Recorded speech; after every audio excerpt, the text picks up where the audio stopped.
Overpaying for your hotel, missing out on the best restaurants, or missing out on getting into the parks altogether? You do not want to make these mistakes on the most expensive vacation you've ever planned.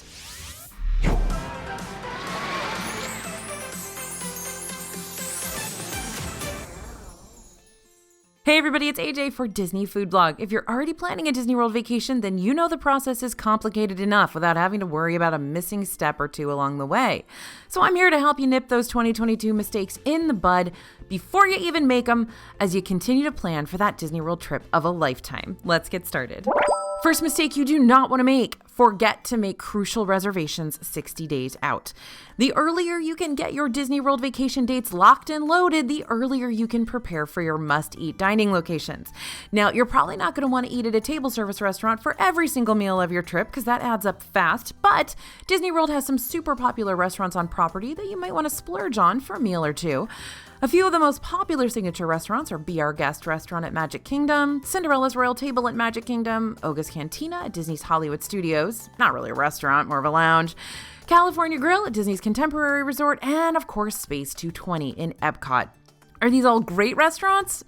That's for another video, but they are definitely the hardest restaurants to book. Keep in mind that these are only a few of the many popular restaurants in Disney World.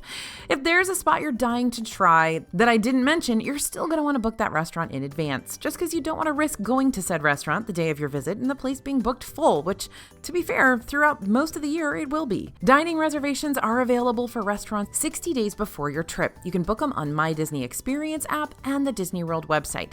So mark 60 days out on your 2022 calendar to help you remember that you'll need to wake up early. We're talking 5:45 Eastern to secure those reservations. Yeah, I'm not kidding. 5:45 is going to be your best bet since that's when Disney reservations approximately begin each day. They tell you 6 o'clock, but we've booked several at 5:45, so set that alarm. If you're anything like me, you're going to want to set multiple alarms, in fact, to make sure you don't accidentally sleep through one and miss your window of opportunity. I've done it way too much. If you wake up at the crack of dawn and still didn't manage to get those coveted reservations online, it happens. Try calling 407-WDW-DINE. That's 3463. Although calling is a last resort option, you should always try booking through the website or app first. Online will give you the quickest and easiest access to those dining reservations without having to answer voice-activated questions and be transferred to a Disney agent, which could eat up sometimes hours of your time. Oh, and by the way, I'm not going to lie, sometimes I'll have 2 or 3 people trying to get the same reservation for me. If it's one that I know I really want to get, that I know books up fast. I'll be trying to book on the phone, I'll be trying to book on the computer, and my husband will be up and on the phone and on the computer. We'll have like multiple reservation hunts going on at 5:45 a.m. All right, still no luck. Don't give up just yet. Continue to check the Disney app leading up to your trip. Sometimes a travel group will have to make a cancellation, which could potentially free up a table for you and your travel party, so it never hurts to keep looking. And if you're booking for a large travel party, consider splitting up the group while making reservations. If you're not seeing any tables available for a group of 5 or 6 or 7 or 8, you may find it easier to book multiple tables for groups of 2 to 4. Since big party tables are very limited at these locations, but there's lots of 4-tops. One more quick note for you, restaurants aren't the only reservations you'll need to worry about in 2022. Disney hotel rooms are starting to book fast as well, so book early, at least a few months out, if not sooner. We're already starting to see limited hotel rooms for the spring break season around mid to end of March and extending through early April, so if you're planning on visiting around that time, it's time to start planning. All right, second mistake we don't want you to make on your trip this year, failing to book your Park Pass reservations. Yep, the Park Pass reservation system is still in effect. Park Pass reservations let Disney know when you're planning on visiting a certain park during your vacation. This helps them keep track of how many people will be in the parks each day, which also helps them determine when the daily capacity has reached its limit. Park Pass reservations were implemented at the Disney parks after the 2020 shutdown and have remained as part of the ticket purchasing process process ever since. Now, if you're caught with just a ticket and no park pass reservation, you will not be allowed to enter the parks. But making a park pass reservation is super easy. In fact, Disney will remind you after you make your park ticket purchases to complete this second step ASAP so it doesn't slip your mind later. Here's a brief step-by-step look at making a park pass reservation. First, you'll need to connect your valid theme park ticket to your My Disney Experience account. Once you're logged onto your account, the My Disney Experience app will prompt you through the process. Next, create your party in your Disney account. You'll need to make sure all your group members are included in the park pass reservation procedure. Now on to step 3, choosing the date and park you're wanting to visit. Once you're led to step 3 on the app or website, you'll be directed to a calendar. This is where you'll be able to choose the specific park and specific day of your visit. Keep in mind though that park pass reservations book up just like restaurants and hotels do, especially during those peak seasons or 3-day weekend holidays. So the sooner you can lock in the reservations, the better. Otherwise, you might find yourself getting to this third step and finding certain parks unavailable to reserve. You can check and see if certain days are already booked up even before you purchase your tickets. When you go to purchase tickets, the Disney website will prompt you with a little reminder/warning to check park reservation availability before purchasing your tickets. I highly recommend doing this first because it's never fun to get those tickets only to learn you can't use them on the days you were wanting to use them because the reservations were already booked up. Now, if you want a more visual representation of these steps, no worries. We've got them all laid out for you on the DFB website. I'll link the Park Pass reservation page in the description below. So here's what I would recommend you do. Book your tickets and your park passes before your 60-day dining reservation window opens. That way, you'll know you've locked in those particular parks and you can book restaurants in those parks on the days you have park passes. Okay, the next mistake we do not want you to make on your 2022 Disney World trip, and that's why we're making this video, is paying full price for your hotel room. Once you choose your dream resort stay, do me a favor, do not pay rack rate. Rack rate means full price. Disney World often updates its website with special offers, deals, and discounts to help save on your upcoming stay. And whenever we see these special savings, we update our discounts and deals page too. We put it in our newsletter, and we often will put it in our latest news videos every Saturday here on DFB Guide. So we got your back. Be sure to stick with us. If you're afraid you may forget to go out and check on these deals beforehand, definitely sign up for the DFB newsletter. We will make sure that you're not going to pay rack rate or full price for your hotel. It just doesn't make sense. Don't do it. And speaking of hotels, the next mistake we don't want you to make is staying at the wrong hotel. Not all Disney hotels are created equal. Each one has its own personality and quirks, meaning every resort will offer something a little different to its guests, and they all have pros and cons. It's always a good idea to research all of these guys ahead of time to determine which will give you the best bang for your buck and which one's best for your group. There are 3 specific attributes you want to take note of for sure: location, price, and theme. Are you planning on spending more time in Magic Kingdom? Then picking a hotel that's closer to Magic Kingdom, like the Polynesian Village Resort or the Contemporary Resort, may be more beneficial for you than choosing a resort that's further away, like Disney's Animal Kingdom Lodge. But those of you who've been to Disney World before know that the Polynesian and the Contemporary are super expensive, so if you're looking to save a buck or two, then investing in a deluxe hotel like Disney's Grand Floridian Resort may not be the right fit for you. Instead, you might want to look into one of Disney's value resorts like Pop Century or All-Star Music, which will provide you with more affordable rooms. And then there are the moderate hotels, so named because they are not priced at the deluxe resort level or at the value resort level. These include Disney's Port Orleans Resort Riverside, Disney's Caribbean Beach, and a few others, and those are sandwiched in the middle of the price ranges. These could be good options for you if you want to stay in a classier hotel without paying the deluxe prices. And then, of course, you've got the theming. If you're planning on an adults-only vacation, you may want to invest in a more upscale hotel experience, like Disney's Beach Club Resort or the Wilderness Lodge, rather than staying in something more kid-centric and colorful, like Disney's Art of Animation Resort. But as I said before, there are different strokes for different folks, so make sure to study up on each of the hotels and their offerings. You can learn about all of the hotels plus their pros and cons in our DFB video where we rank every Disney World hotel. It's super, super useful. tutorial. It took me like a million hours to record, so I hope you enjoy it. Okay, now did you find more than one hotel you want to stay at? Yeah, me too. Consider a split stay. Start your vacation at one hotel, then transfer over to another hotel during the second half of your trip.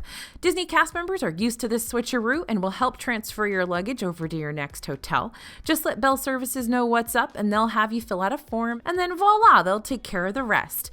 My advice, if you do this split stay trick, stay in the more affordable resort first, then switch over to the deluxe resort to end your trip with a bang. It's real hard to go the other direction.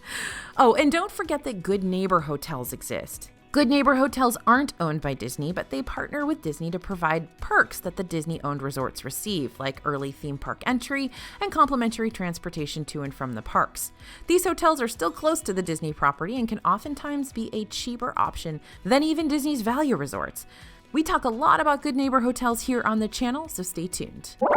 All right, the next mistake you do not want to make on your 2022 trip is being clueless about Disney Genie. If you're trying to figure out the new Disney Genie service, it's hard enough as it is without stressing over the details on the day of your visit.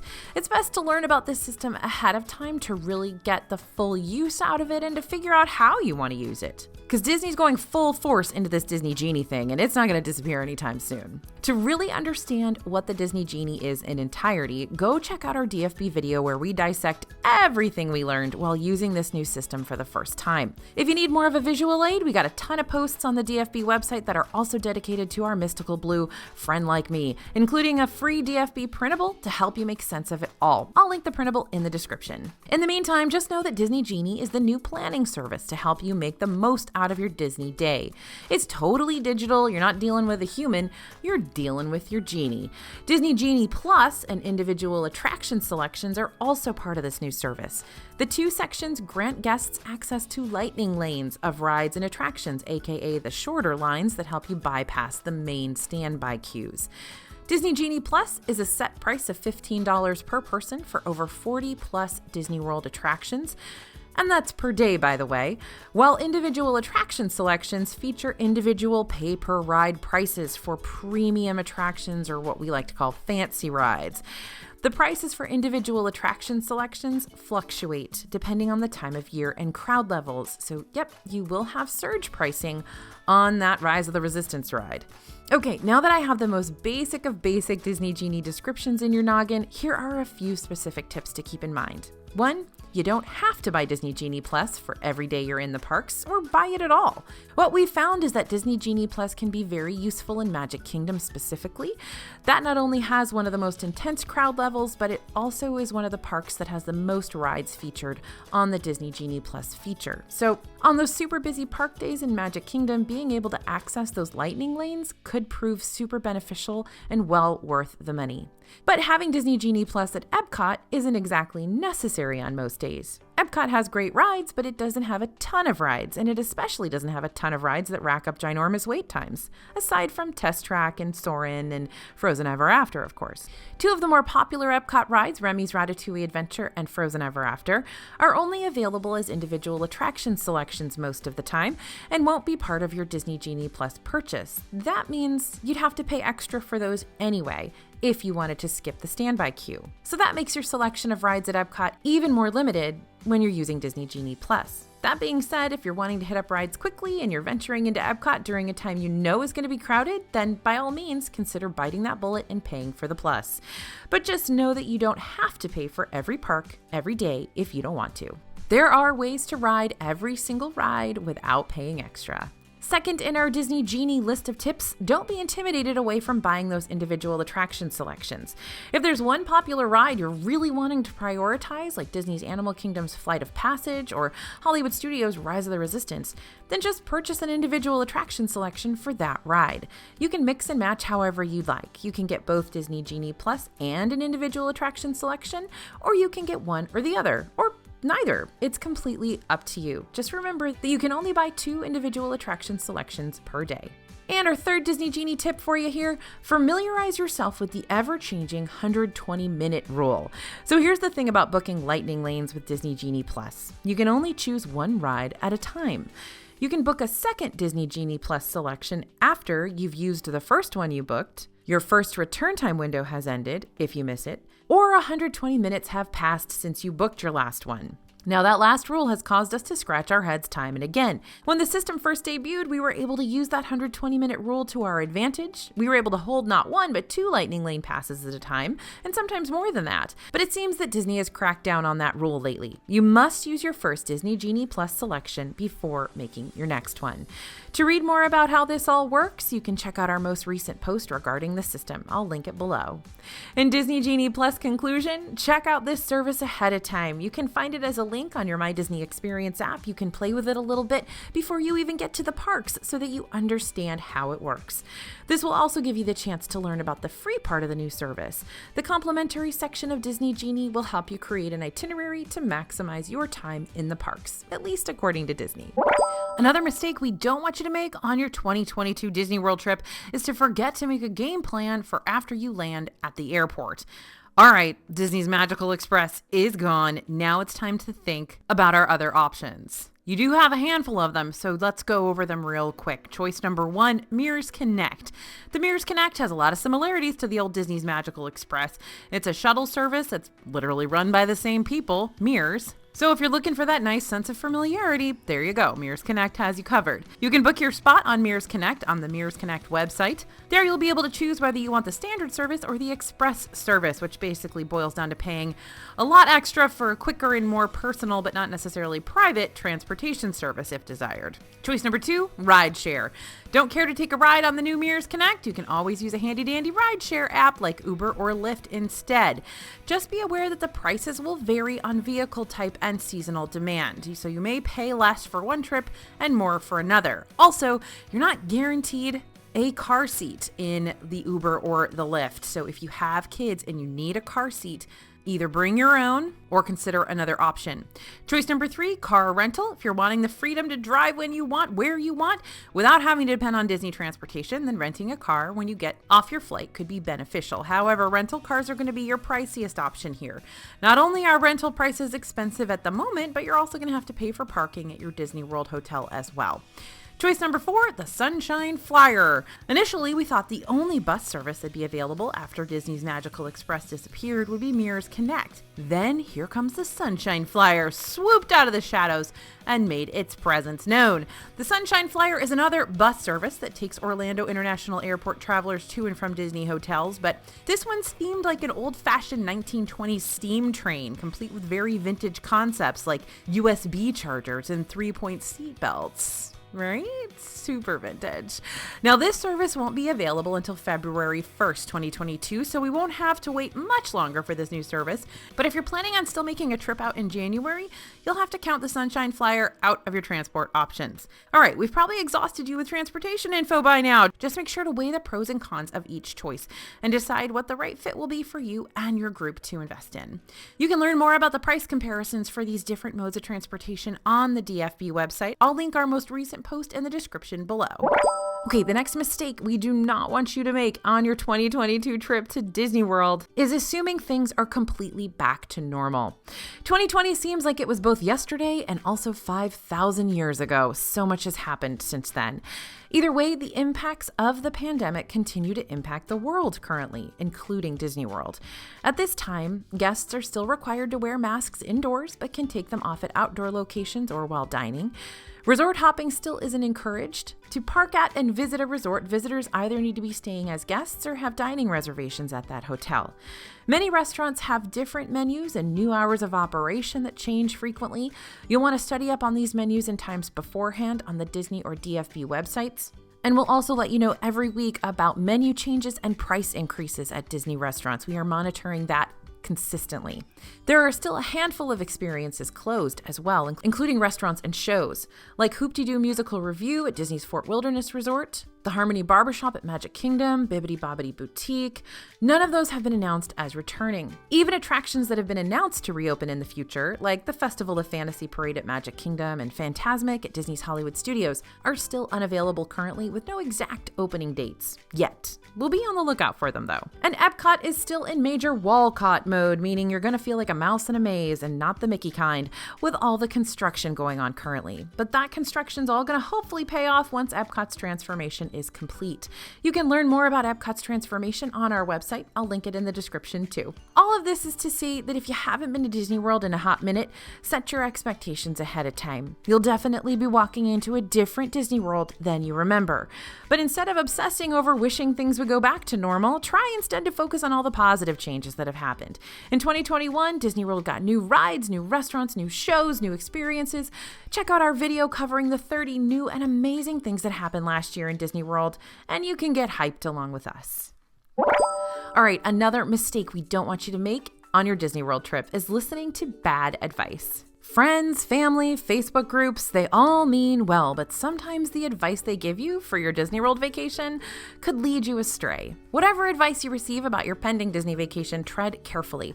Always do the research yourself as well to make sure the advice given is going to work best with your schedule and with your family. Not to toot this channel's horn or anything, but I've got the best Disney experts working around the clock and directly in the parks to make sure we're not putting out just any old advice. We're putting out the best, most updated, most unbiased advice for 2022. Sorry, I'm just really proud of our team. They are awesome. They are amazing. They're wonderful to work with, and they get up in the morning to make sure that you have a great trip to Disney World. So I just got to brag on them for a little bit. So as you prepare for your 2022 trip, let us be your backseat driver, but the less annoying kind. Keep up with our videos, our web posts, sign up for our newsletter, consider investing in the DFB Guide to Walt Disney World Dining 2022. This digital download can be purchased at dfbstore.com, and it's going to provide you with lots of Disney World dining advice and reviews. Very, very up to date. We're just finishing the 2022 version as I record this. And don't you worry, we've got all the new restaurants like Space 220, Steakhouse 71, La Crêperie de Paris. They're all in there. And if you use the code YouTube, you'll receive a discount on your digital companion purchase. Oh, did I mention it was 100% money back guaranteed? Yeah, we don't want you to pay for something you don't like either. So if you don't like it, just let us know. We'll give you your money back. No problem. We want the bottom line for your trip to be that it's awesome no matter what. Okay, feeling better about planning yet? Now you know what you need to look out for, whether it be early reservations, pricey hotels, or just flat out bad advice. Keep checking back here with us throughout 2022. We frequent the parks on the daily. We learn more mistakes on the daily too. Believe me, we do lots of things wrong when we're there. It's our job to make sure you don't do those too. So we'll keep you up to date on more new tricks and advice to help you maneuver your way through a Disney vacation in 2022. Because lots of things are changing, y'all, but we are here for you. Thanks for listening, everyone, and thanks for watching. As always, this is AJ for Disney Food Blog, and we'll see you real soon.